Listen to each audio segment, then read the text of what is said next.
Inilah kisah sejarah asal-usul ayat kursi yang sangat menakjubkan dan penuh peristiwa ajaib.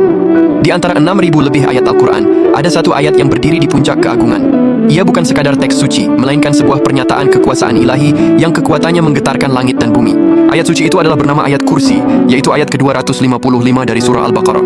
Ayat kursi adalah ayat Madaniyah. Artinya ia diturunkan di Madinah, kota yang menjadi pusat peradaban awal Islam setelah peristiwa hijrah Nabi Muhammad SAW. Nabi menerima wahyu ini pada suatu malam hari dalam kondisi normal sebagai bagian dari proses turunnya Al-Quran secara bertahap. Momen turunnya ayat ini penuh dengan suasana dramatis. Diriwayatkan, saat wahyu agung ini dibawa oleh malaikat Jibril, seluruh alam menyambutnya dengan penuh penghormatan.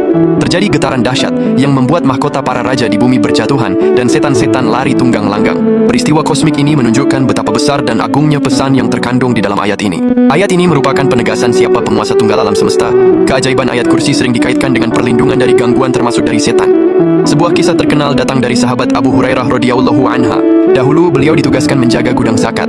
Setiap malam ada pencuri yang datang mengambil makanan. Setelah menangkap si pencuri pada malam ketiga, pencuri tersebut ternyata adalah setan yang menyamar. Setan itu lantas memohon ampun dan menawarkan cara agar rumah Abu Hurairah tidak diganggu lagi. Bacalah ayat kursi sebelum tidur, ujar setan itu. Maka Allah akan mengutus malaikat menjagamu dan tidak ada setan yang berani mendekatimu sampai pagi. Nabi Muhammad juga membenarkan perkataan tersebut, serta mengakui keampuhan ayat kursi ini sebagai perisai dari gangguan setan. Keajaiban ayat kursi ini tidak berhenti di situ. Para ulama juga menyebutkan keajaiban dan manfaat bagi para pembacanya.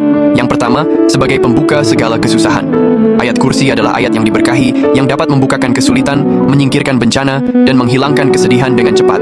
Yang kedua, yaitu melancarkan rezeki. Secara rutin membaca ayat ini dipercaya dapat membuka pintu rezeki dan menghindarkan dari kemiskinan. Yang ketiga, yaitu sebagai perlindungan saat keluar rumah.